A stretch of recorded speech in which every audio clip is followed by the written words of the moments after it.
Welcome to the Forestry History Association of Wisconsin's 2020 screencast event, Forging Sustainable Forestry 1911, Wisconsin's First Forest Rangers. Created and narrated by Jim Bokern, President of the Manitowish Waters Historical Society, and formally presented on September 27th at Angler's Restaurant in Manitowish Waters, Wisconsin. This screencast is the first installment of 3 videos documenting the rise of forestry in Wisconsin and the pivotal role of forest rangers over time. 3 key takeaways from our first presentation include the evolution of the state forest before, during, and after Wisconsin's great logging boom. Second, the impact of forest rangers on the development of Wisconsin's Department of Forestry. And finally, number 3, how forest rangers navigated numerous challenges to maintain a strong state forest and public lands for future generations. As we look at the image before us, on the left, we see a famous forester as a young man, Cornelius Harrington, putting his hand on a large, old-growth white pine, a classic from the early days of Wisconsin history. To the middle right, you can see a cutover area of North Trout Lake that is reminiscent of the effects of logging at the turn of the 20th century. And finally, at the lower right, we have the outreach of the forestry model created by E.M. Griffith with the Rest Lake Ranger Station, reaching out to all corners of the forest reserve. We're going to begin this presentation on rangers with a little context on what was going on historically. First of all, in 1878, the Wisconsin legislature was very interested in creating something like a forest reserve. They called it a state park, and had dedicated 50,000 acres of Vilas and Iron counties to that end. Importantly, the railroads and the railroad grant process, as evidenced in the left image by the Central Wisconsin Railroad, and at the right image by the Chicago Northwestern, each of these railroad land grants avoided selecting land within the state park. Although in 1897 the state legislature had a change of heart and authorized the sale of nearly 2,000 acres out of the state park area to lumber companies. 9,000 of these acres were actually sold back to the state at $3.32. So many of those acres were harvested at less than $5 an acre. The cutover, as you see in the image below, left barren land for the state of Wisconsin to deal with. Nationally, early environmentalist movements were often driven by sportsmen who were concerned about the quality of hunting, fishing, and access to favored wilderness areas. Governor Lacey from Iowa passed 4 federal laws protecting animals from market hunting and preserving the environment during his tenure. And to the right, a young Theodore Roosevelt emerged as a budding environmentalist, as one of the founders of the Boone and Crockett Club, and ultimately will be known as the conservation president. After the assassination of William McKinley, Roosevelt ascended to the presidency and started to advance unique environmental goals from the executive office. The famous picture to the left is Theodore Roosevelt at Yosemite Park with preservationist environmentalist John Muir. Roosevelt differed from Muir regarding environmental goals. Roosevelt was more of a multi-use advocate of federal lands, and that reserves would be created but managed for multiple interests. In contrast, Muir was interested in keeping the federal lands exactly the way they were and leave them largely untouched. Roosevelt promoted the gentleman on the right, Gifford Pinchot, to the federal forester, and Pinchot led a multi-use forestry plan and became the father of modern forestry in the United States. At the same time, a budding forester by the name of E.M. Griffith had spent 3 years at Yale studying science, mathematics, and engineering, but felt unfulfilled and ultimately finished his degree and coursework in Germany, where he could pursue a specific forestry coursework that was not available in the United States.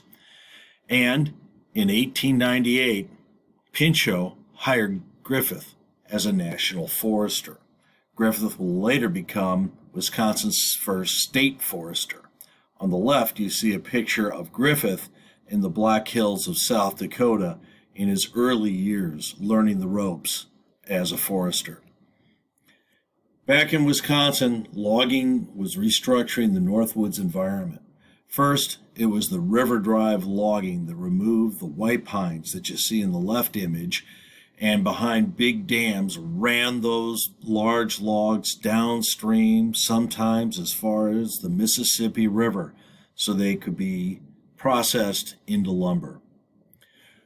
Later, the railroads came to the Northwoods, and the trees that did not float or were not accessible by water were removed by rail. Large lumber mills, like the Turtle Lumber Company on the right in what is Winchester, Wisconsin today, continued to mill and distribute the logs cut throughout the Northwoods well into the 1920s. On the Manitowish chain, they actually used the water with paddle wheel boats to take red pine logs all the way to hoists like the one on Little Star Lake, as you see in the image here, or the one on Rest Lake, which is Riley Hoist, and these trees were hoisted onto the railroads and removed from the region. Railroads were developing more than just logging in the region. As you look to the right, you can see a railroad train hauling tourists and supplies across Rice Creek up to what will become Buswell. To the left was the community of Buswell, Wisconsin, located on the south end of Papoose Lake. It was a community of 200 to 300 individuals and had purchased a great deal of land in the region just north of Manitowish Waters.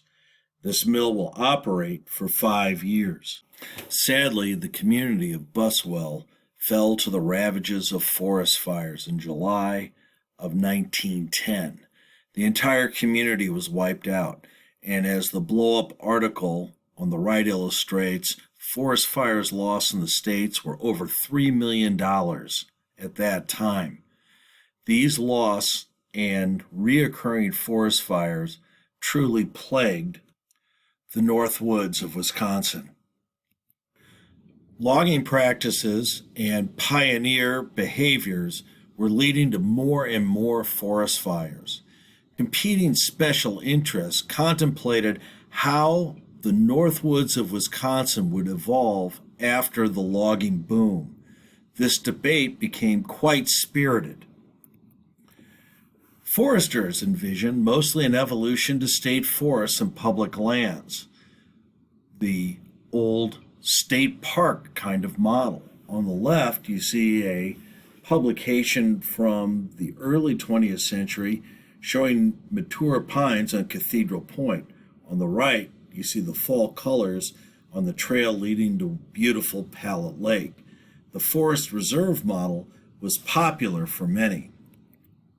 E.M. Griffith becomes the first state forester in 1904, and through the Forest Reserve Act began to acquire a great deal of land which he was able to manage by sale and accumulation and concentration into a forest reserve. One of Griffith's great gifts beyond his analytical training at Yale University was his ability to collaborate with multi-interest groups, political figures, university leaders, and lumber barons like Frederick Weyerhaeuser. The Forest Reserve, according to Griffith, was first to maintain the forest to protect the headwaters that were so important to Wisconsin. Secondly, it was to provide wood materials for industry. And finally, he had interest to make an attractive resort region like he had witnessed in New York State. He also documented in 1910 in the Department of Forestry minutes that it was costing a lot of money to protect Forest Reserve lands in agricultural areas from timber trespass. This problem, as well as other problems like fire control, motivated Griffith to try to centralize his efforts as state forester in a robust forest reserve. In 1911, Griffith created this centralized model, as you can see from his forestry report. Vilas County, like the old state park, is right in the middle. And as you look at the arrow in the upper left, that's Manitowish Waters and the Ranger Cabin, which is right next to Anglers, where our presentation took place. This was formerly called the Rest Lake Ranger Station and was one of several spokes that projected out of the hub of the Trout Lake headquarters for forestry. Heavy fire losses in 1910 and 1908 brought question to the time-tested practice of local fire wardens and locals trying to contain fires. Griffith decided a professional forester force with patrolmen and workers should organize the efforts in the Forest Reserve to suppress fires. This was controversial for some, but was a critical element of his forestry model. Griffith also wanted to increase the size and the scope of the Forest Reserve by building it to 1.2 million acres. His goals will go back and forth over time, but it was his intention to try to analyze the land and sell the agricultural land and then utilize the remaining lands for forestry. His analytics were very strong. As you look at the chart below, only 15% of the agricultural land surveyed in the Forest Reserve really qualified as good agricultural lands. As it says above, this was very helpful to settlers so they would not try to till poor land, leading to their financial disaster. As we look at this table from 1911 to 1912, we can see that Vilas County was the greatest recipient of this transition by the sale of lands outside the Forest Reserve in places like Ashen, Bayfield, and Burnett County, that the land was all sold. And you look down at the yellow arrows at Vilas County, there the money was used to purchase more and more land to build up the Forest Reserve itself. We'll witness also in this chart that many of the local lumber companies, the top arrow is the Buswell Lumber Company, and after that, Yawkey Bissell, the Turtle Lake Lumber Company in Winchester, all were part of the contributors to land to the Forest Reserve, bought at varying prices as illustrated on the right of the chart. Vilas County was the greatest recipient of these lands, as the gold bar on the right illustrates. This neat picture of Cathedral Point illustrates how the Forest Reserve was going to be built, moving out from the headquarters, which is located right next to Cathedral Point. So purchasing land and acquiring back taxes land will have Griffith creating a robust forest reserve in Wisconsin. Griffith received a lot of positive press for this, acquiring federal acres, developing a laboratory with Wisconsin, and then being recognized as a leader of forestry within the United States. At this point, E.M. Griffith was a rising talent. His talents were applied, as I said earlier, by building this impressive headquarters for the State Board of Forestry at Trout Lake. You can see the original 4 spokes in the wheel, as I said, or ranger cabins that were created. One at Little Car Lake or Lake Tomahawk, Rest Lake, which we've covered, Boulder Dam Lake, which is near Oxley or Boulder Junction, and the Plum Lake Ranger Station, which was near Sainer. The University of Wisconsin College of Agriculture really stepped up and created a 2-year curriculum for the forest rangers, and now we're going to be witnessing how the evolution of forest rangers began to guide the development of both state lands and public lands in Wisconsin. This rigorous curriculum was part of a course of study conducted both at Madison and in the field around Trout Lake. The first year course of study and the second year course of study was really quite important and quite diverse. I pointed out land survey and mapping because this is an area that Forester Fred Wilson was quite adept in, and it's also an element of forest ranger work that most people really don't appreciate. After acquiring tens of thousands of acres into the forest reserve, these rangers were often the first ones to map the lands since the original surveys from the 1860s and the 1850s. These surveys were critical to accurately establishing the boundaries for the growing forest reserve. To the left are the 12 original Wisconsin Forest Rangers. These gentlemen worked hard, and many continued their service for decades, leading Wisconsin in both environmental reclamation and policy. I'll quote from E.M. Griffith, "It is the intention to appoint forest rangers who will live in the reserves, act as fire patrols to prevent the setting or spread of forest fires, build fire lanes, roads, and trails, plant areas that have been denuded and scaled the mature timber." Actually, the forest rangers did even more than that, as described in the curriculums that we went over earlier. Most of the coursework that they followed through these curriculums included construction and the building of important telephone systems to communicate directly from the fire towers to headquarters to increase response times, and also measuring, scaling trees, as you see on the right.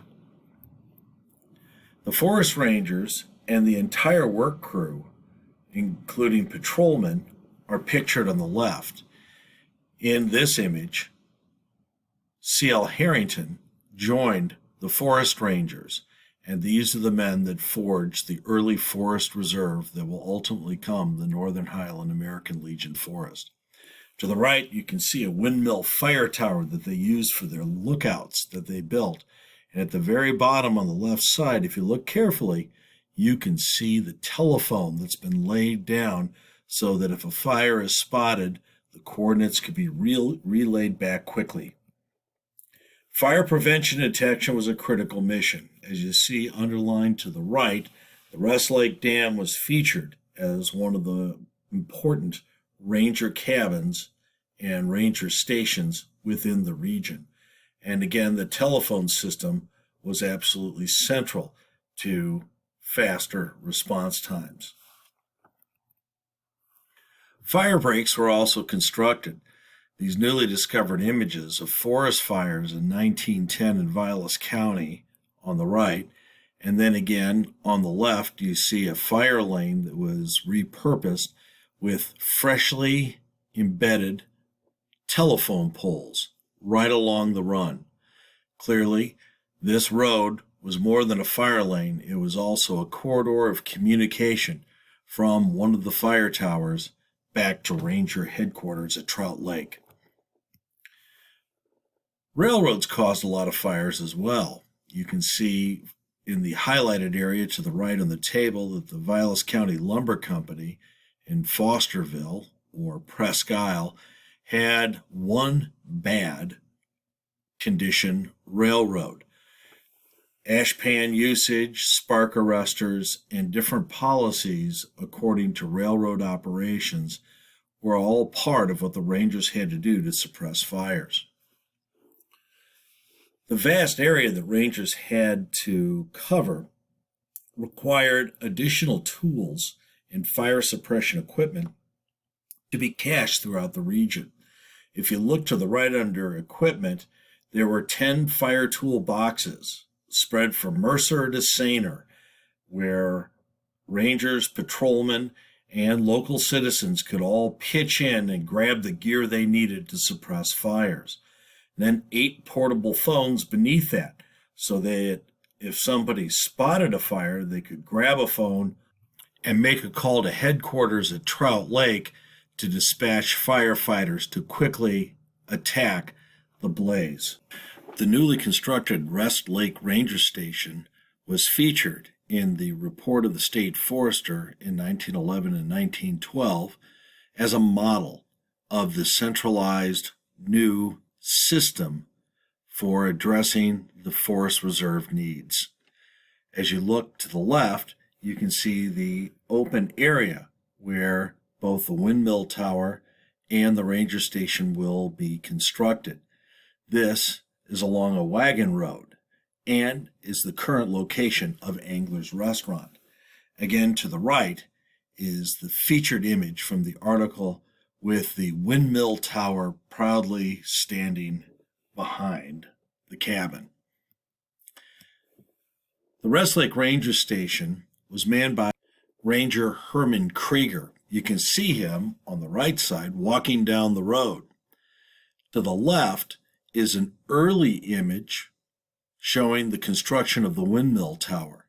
To the right is a postcard that proudly shows the new Rest Lake Ranger Station. And if you look at the outbuilding just to the right of the ranger cabin, the shingles are still being put on. Note, going down the hill from the windmill tower, one of those telephone poles to provide that key communication that would network all these ranger stations back to Trout Lake. In examining documents from the time, we discover that Fred Wilson, moving toward Springstead from Trout Lake to fight fires, actually ran into Herman Krieger clearing a road around Clear Lake, while the document to the right shows the payment to all the rangers from 1911 and 1912. The gold arrow illustrates Herman Krieger as a forest ranger. Rest Lake fire towers and their evolution will be featured in the 1930s in what becomes the Wisconsin Conservation Commission. You can see both the windmill towers and the new 100-foot towers put in by the CCC as exemplars for fire protection in Wisconsin's North Woods. Here's a view from the Rest Lake Fire Tower. This is what the rangers and the patrolmen would be looking at if they were looking toward the south. The arrow points out the old lumber camp from the Mississippi River Lumber Company and the Chippewa Lumber and Boom Lumber Companies.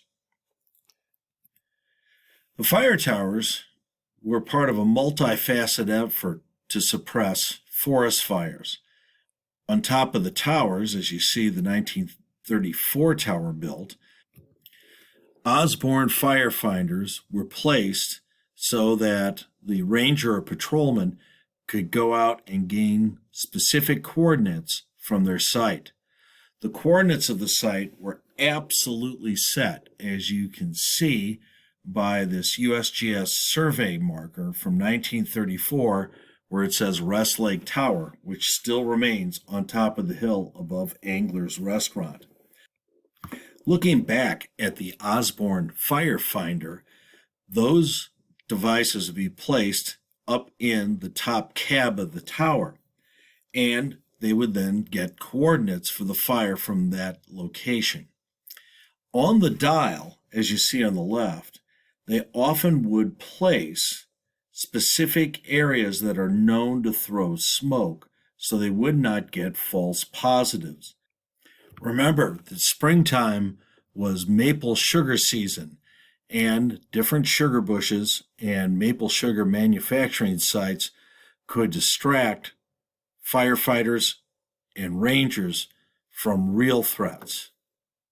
Additional ranger stations and lookout towers were quickly expanded through 1915. Note that new ranger stations were added on Star Lake, Carroll Lake, and Wildcat Lake, and a new lookout tower was placed in Lac du Flambeau by White Sands Lake. Patrol cabins were added to give further reach to the patrolmen to increase response time to fires, and auxiliary lookouts were throughout the region. The Camp 2 lookout that you see at the bottom of the page is actually supported by the Camp 2 patrol cabin pictured on the left, all built around 1912. E.M. Griffith reached out to C.L. Harrington as a budding leader within forestry. The correspondence to the right showed Griffith's interest in mentoring and supporting Harrington's goals. Harrington worked under Griffith as early as 1910, ultimately went on to Michigan State to receive a degree in forestry, but his work was interrupted from his service in World War I. His ID is on the left-hand side of the image. If we take a look at these images, the honor roll on the right shows Neil Harrington as a forest ranger who was honored for his service for the United States in World War I. And then ultimately, by 1919 and 1920, as he returns from his service abroad, he becomes the Commissioner of State Parks, and he will hold this title for decades to come and lead much of the public lands, state parks, and state lands in the state of Wisconsin. Harrington's images from 1910 are very revealing. To the left, you see himself and his colleagues cutting fire lanes in the forest reserve. To the right, this is a camp that was typical of the work parties, forest rangers, and patrolmen who would go out and do the surveying, trail clearing, and other work critical to Griffith's centralized forest reserve model.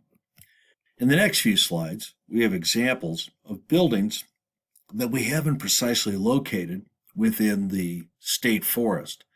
To the left is the ranger station at Boulder Dam. Its precise location is still not clear to us. So if anybody has that information, I would look forward to hearing from you. To the right would be an example on Boulder Lake of areas within the forest reserve that were being developed. Probably in this case, this was a leased land area. To the left is another archival piece from the Wisconsin Historical Society of a ranger cabin that really has no specific location. So Northwoods enthusiasts who can go and solve problems might be able to give us some insights on its location. On the right, this image from quite a distance of a ranger station was probably the Carr Lake, Lake Tomahawk Ranger Station, but again, we're not sure, and we would look forward to feedback from anybody who could perhaps place this image. The ranger stations, though, were quite active, and a lot of tree planting took place in 1918, one of the jobs of these forest rangers. You can see the yellow arrow showing the Rest Lake Station tree planting, but also Star Lake, Oxley, which is the Boulder Junction or Boulder Dam Station, and the St. or Plum Lake ranger stations all received a lot of trees from the nurseries from Trout Lake. Collaborations are very important for the goals of Griffith, reaching back to the institutions of higher learning and business partnerships. The Forest Product Laboratory was a critical component, as well as collaborations with the Department of Agriculture at the UW-Madison. Northern Wisconsin locals initially embraced the fire protection and new forestry practices, benefiting hunting traditions and guiding opportunities within the region. As we covered earlier, Griffith had three major goals for the Forest Reserve. First, to protect the forests and watersheds of northern Wisconsin. Secondly, providing products for forest industries. And the third item was to create a resort community. He proposed to do this by using state leases in the Federal Reserve. As you look to the right, you can see Rest Lake, near the Rest Lake Tower, was targeted as one of the key areas for these lease programs. The image on the lower left shows the Hoosier Club, which is on Rest Lake, and it was a small community that developed around the lease system. The leases continued into the 1960s and the 1980s before they were reclaimed by the DNR, which faced some degree of controversy. But in the meantime, many wonderful cabin and campsites popped up across the Forest Reserve, as you can see the private cabin on the right of this image. The Chicago Northwestern Railroad was interested in promoting the use of these leases so they could increase their ridership and supplies to the North Woods. Articles are also published, in this case in the American Angler, showing how Vilas Iron and northern Oneida counties provided a whole host of opportunities for the sportsmen and sportswomen. The Rest Lake Dam area had three different sites. One was actually at the exit of Vance Lake. That's going to be Fern Lodge. The other will be on the far eastern side. The yellow arrow points out Serban Park today. And the arrow in the middle was, again, the Hoosier community that we spoke of, and that today is Rest Lake Park. We see that all three of these areas are destinations in the community of Manitowish Waters and have migrated to showcased public lands. Griffith was interested in using the Forest Reserve as an area where people could convalesce if they were suffering from illnesses. This image on the right was promoted in the La Follette magazine, and folks could exchange work for room and board in the Forest Reserve. This idea was never brought to fruition. One of Griffith's greatest accomplishments led to the namesake of Vilas County. An aviator by the name of Jack Vilas proposed that he could use his aircraft as a means of managing the forest and spotting forest fires. Griffith and Vilas collaborated on what would be a long-term solution for spotting fires throughout the world and ultimately in Vilas County. But in the near term, Jack Vilas's tenure was rather short within the Forest Reserve. Wisconsin forestry conflicts started to mirror national policies. Guilford Pinchot, as you see on the far right, will be removed from office by Howard Taft, depicted in the editorial cartoon on the left. Theodore Roosevelt's friend and handpicked successor to replace him was a bit too aggressive for Roosevelt's liking as far as timber sales and management practices.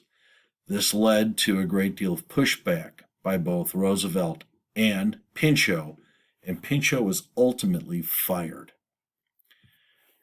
Griffith, in his Forest Reserve plan, by 1912 pursued increasing the forest reserve dramatically from 400,000 acres to about 1.5 million acres.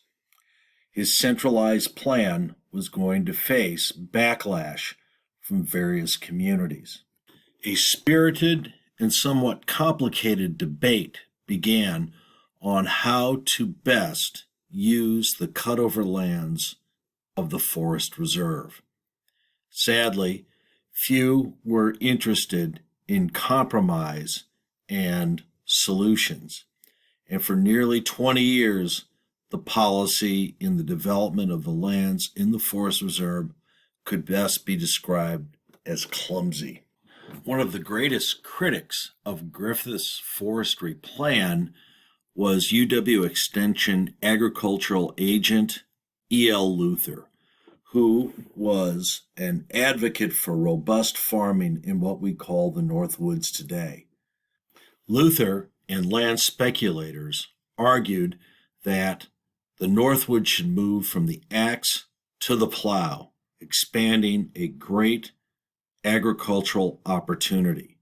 They also criticized Griffith, suggesting that his resort and leased land areas were nothing more than a playground for the rich at the expense of hard-working Wisconsinites. The Wisconsin agriculturalist, as early as 1909, promoted Vilas County as having better soil than many counties in central Wisconsin, what would be good farming land.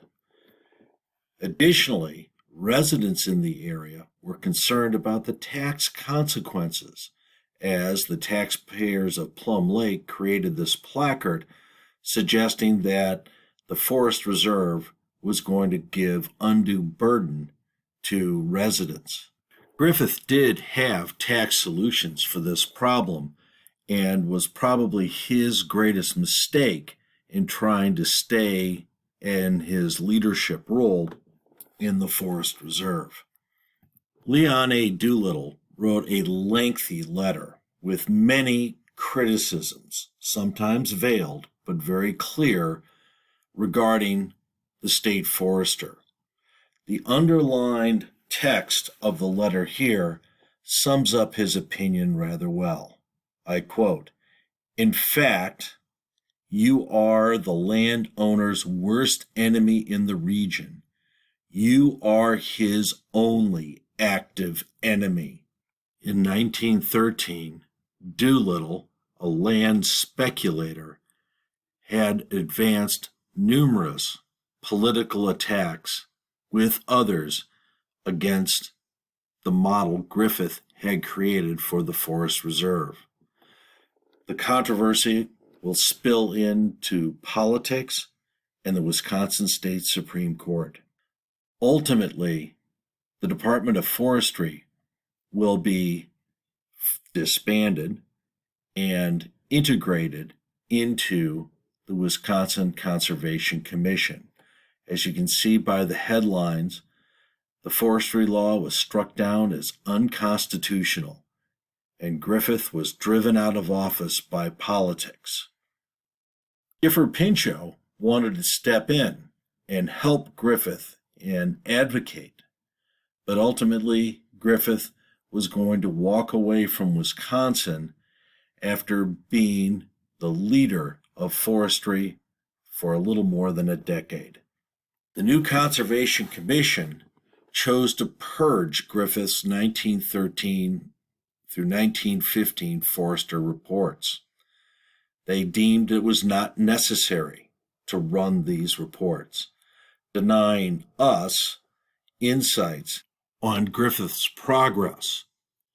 Additionally, the number of state forest rangers were reduced from 12 in 1911 and 12 to 8 in 1916, marking a difficult transition for forest rangers, now operating under the Wisconsin Conservation Commission with new goals and the burden to try and rebuild a new forest ranger model to direct the management of not only the forest reserve, but all Wisconsin counties bordering on the Upper Peninsula of Michigan and the UP. To understand the rise of the conflict between Griffith's centralized forestry model and other interests, Robert Goff provides us with enormous insights in his publication, Farming the Cutover. His analysis is truly outstanding. And what is remarkable is his discussion of boosterism within the North Woods, which kind of reveals why so many farmers continue to rush to northern Wisconsin to try and farm those thin soils. The image to the right is a promotional image of Oneida County potato harvests next to an old cutover stump. As early as 1910, we can see the University of Wisconsin actively involved in boosterism, showing a cornucopia of produce coming from the North Woods.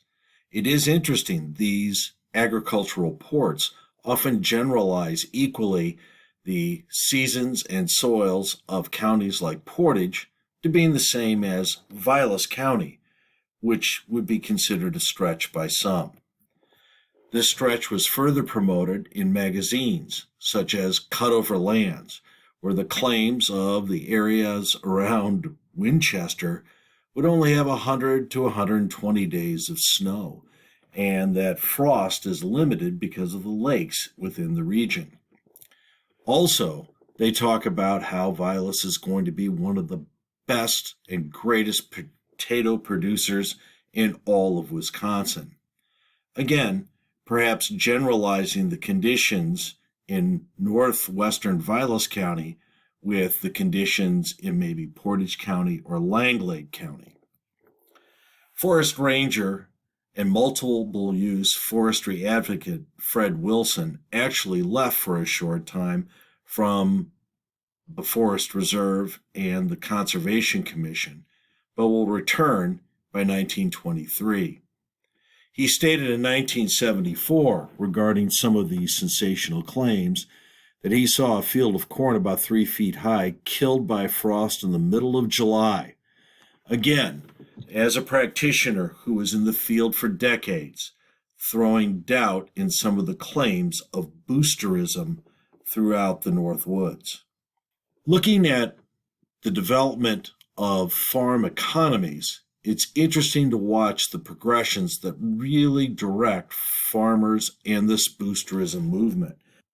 The yellow or gold arrow illustrates the prices received by farmers right around the start of World War I in Europe. The green arrow illustrates what the prices were when the United States entered World War I, and the blue arrow marks where prices were at the end of World War I. Certainly, this boom created a lot of opportunity for higher prices. Sadly, though, immediately after World War I, there is a farm recession in the United States, and that farm recession bumps along for a full 10 years before it ultimately collapses, as the red arrow shows, in the Great Depression, where farm prices plummeted. It is easy to understand why boosterism was so successful during the period where the farm interests and land speculators were challenging Griffith. What is more interesting to me is that after World War I and the extended farm recession, the number of farms in Vilas County actually increased, illustrating the power of the boosterism movement. The promise of the cutover land met with reality, and we see settlers who came in the left-hand image with hopes and dreams. By 1926 to 1933, saw their dreams dashed to foreclosure and bankruptcy.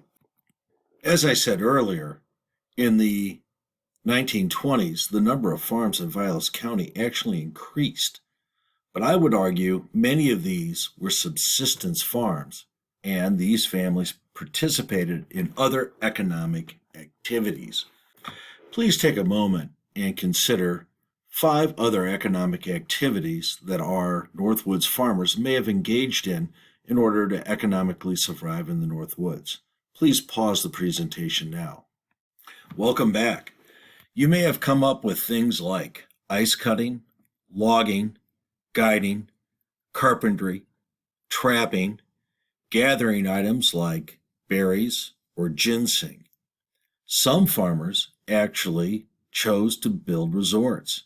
In Manitowish Waters on Wild Rice Lake, the Bokern family ran 2 resorts and maintained a farm simultaneously.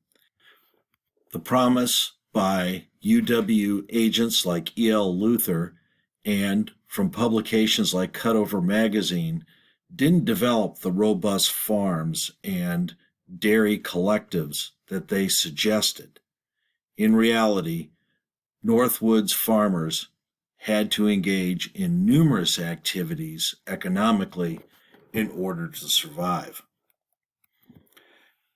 Foresters, by 1918, were focusing on their mission, and it was a new mission indeed. Planting more and more trees using the nurseries on Big Trout Lake, Lake Tomahawk, and at Star Lake. We'll see the centralized model of the forest reserve that Griffith had created is going to be decentralized and broken apart.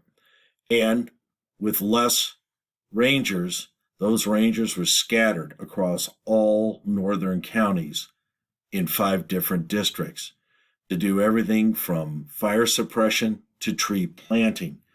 Patrolmen were added as forest rangers were reduced.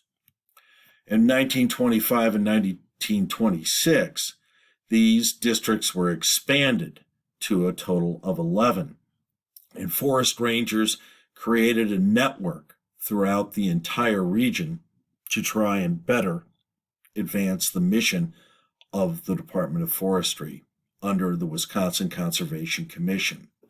10 years after Griffith left office, the government of Wisconsin changed the Constitution in 1924 to allow for state forest lands. Now constitutional, Griffith's model started to continue and grow at the state, county, and federal levels. In 1925, through the Enabling Act, the federal government could also start to develop forests within Wisconsin. The National Forest Reserve Commission then empowered the creation of the Nicolet and Chequamegon National Forest. Perhaps the most dramatic effort of reclaiming public lands and forests in Wisconsin was led by original ranger Fred Wilson, who had returned to Wisconsin. He drafted legislative report on forestry and public lands and crusaded for the change of zoning laws. Also utilizing the 1927 Forest Crop Law, this allowed for counties to develop their own forests. And with the economic recession and depression that we discussed earlier, as farms begin to fail, those lands could be incorporated into county forests. Many of the elements of Griffith's plan for the forests were born again. Here you see a 1936 map of state parks and state forests with an element of the original state park and forest reserve right in Vilas, Oneida, Iron, and Price counties. Fred Wilson was trained under Griffith and was a mentee of Griffith and followed his policies closely.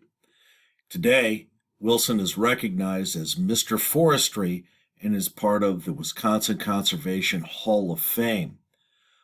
Most importantly, upon his return, he was able to navigate the political waters where Griffith could not, and was able to move county forests forward as a fantastic model to increase public lands. Griffith had advanced the county forestry vision in 1912. Griffith had argued the speculative holders of non-agricultural land will let go of those holdings ultimately, guided by the invisible hand of economics, as described by Adam Smith. And the whole goal was then to recommend that counties would be then authorized to create forest reserves. This was theoretical under Griffith. With Wilson, he was the practitioner who delivered.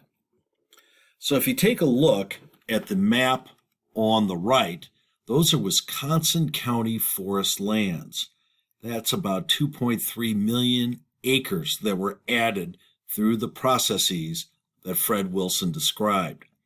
You group that to the left with the Enabling Act and the Weeks laws and the creation of national forests.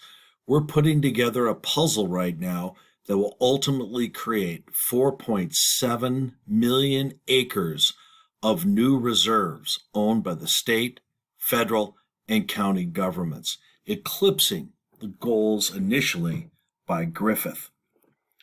This puzzle effect here, you see all the pieces. Lower left, the state land, to the right, the county land, and up above, the national land. And today, this is very much an important part of Wisconsin's identity and economy. In the late 1950s, Fred Wilson published for the Wisconsin Historical Society an insightful article on the zoning for forestry and recreation. Importantly, he called out in 1927 how the land speculators who so aggressively challenged Griffith faded away when it came to the sale of any land, because Griffith was correct. The land was not suitable for agriculture. It was suitable for forestry. As was cited in the article, this mounting evidence that the plow was not going to follow the lumberman's axe could no longer be ignored. Sadly, Griffith left before he could achieve his goals and analytical form of forestry. Fortunately, Griffith mentored many forestry leaders who became rangers and leaders within the state of Wisconsin, like Wilson. This boosterism is now completely discredited.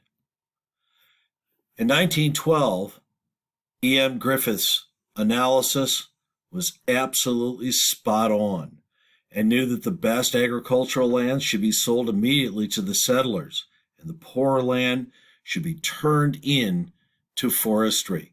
He feared for the settlers that they would be doomed to poverty and comparative isolation, all of which came true. We see from 1933 in Vilas County, when the county zoning ordinances were passed, just as Wilson had created them, Ole Rysam stood up and said to the public, "We have done everything Mr. Griffith advocated. He should have had our support." In Oneida County, the county that most aggressively attacked E.M. Griffith and his plans, Angus MacDonald said, "Rocky Hills, sandy jackpine barrens weren't suitable for farming. Griffith, at the head of the forestry department years ago, told us what we would have to do with this and like areas, but we laughed at him and threw him out of office. Now we're finding Griffith was right. He was far-sighted enough to see just what was going to happen to us. This land, as a federal forest, is going to be worth more to Wisconsin than a few struggling farms that may locate there in years to come." It was the forest rangers who stuck together, the original 12 and other rangers who joined along, who held a thin line of excellence, but also of analytical insight and political savvy to deliver real change. Evidence of that change is here in the 1933 and 34 data. If you look at the number of county lands that were added, that's 1.1 million acres just by 1934. And notice Oneida County added 87,000 of those acres with the green arrow, just as Griffith had suggested and just as Fred Wilson delivered. So now we go back to the Rest Lake Ranger Station, this little spoke in the wheel that came out of the headquarters at Trout Lake. Many of the plans and ideas, the tenacity of people like Fred Wilson, were hatched around campfires as they listened to their mentor, E.M. Griffith, and they followed their hearts and logic and scientific evidence to deliver Wisconsin a fantastic model for public lands. During the decentralization of the Forest Reserve and rangers, the Rest Lake Ranger Station also went through a transition. You can see on the map on the left, it's no longer cited as a ranger station. That station was removed. But a ranger cabin, as evidenced on the right, will remain until the 1950s. In town, this ranger station and cabin area was called the State House area and was actually used in 1925 as one of the two schoolhouses in Manitowish Waters. If you take a look at the left, you can see with the golden or yellow arrow on the left, the roof outline of the ranger cabin. You can also see with the blue arrow where the flagpole is. This is important because the hole for that flagpole is still today right next to the Tower Tea Room, which was built in 1928. So the old ranger cabin would have been right off of the back of the old Tower Tea Room. And as you look up above, on the right-hand side, you see the large blue arrow pointing at the flagpole. That flagpole is kind of our bearing, and it is right in front of the old ranger cabin. So there is our evidence corroborating the location of the 1912 ranger station. In the 1940s, W.S. Carroll became a new ranger in the area and occupied the ranger cabin in the slide below with his family until the early 1950s. The Tower Tea Room would actually advertise free trips up the tower to go and see the exciting views of the area. Truly, the tower was a signature, and the ranger traditions defined this corner of Manitowish Waters. Another thing that's exciting, as you can see in the aerial photo from the 1930s, that the ranger station was right along a meander line for the USGS survey. As we move through our hike later on in our visit, we'll go down to the shore and see the steel pipe with a brass cap, a USGS post, but most importantly on the far right, we will actually see a witness tree that is marked as tradition would have it with an axe, leaving two bare areas of the Cambrium, noting the township and range and section number. This is the method from the Land Ordinance of 1785 that was used throughout the United States to define properties. And as I stated earlier, many of the rangers did this work again and again, defining the forest reserve. So when we take our trip through the area around Anglers, you can see on this map that we're going to be able to travel all the way up to the top of the hill and go to the site of the old Ranger Tower on the upper left. We're also going to scoot down by the water, and then we're going to see those USGS survey markers in the witness tree that I talked about. We'll locate both the Ranger Station and the Ranger Cabin before we go on our hike. Here's the list of Wisconsin's first forest rangers from 1911 to 1912. These men were crusaders for public lands and the protection of forests. Many of them left indelible marks, not only the state forests, but the public lands throughout Wisconsin. It would be worth researching many of these individuals. I will just share one gentleman in the upper right, Frank Long, longtime forest ranger. He sadly died on duty, and a lake is named after Frank Long near Plum Lake, near Saner, where his post was in 1911 and 1912. It's a wilderness lake that's absolutely beautiful, and I recommend that you would all go there sometime by canoe or kayak and see the plaque that's on a large granite rock on the east side of the lake, commemorating his service to Wisconsin.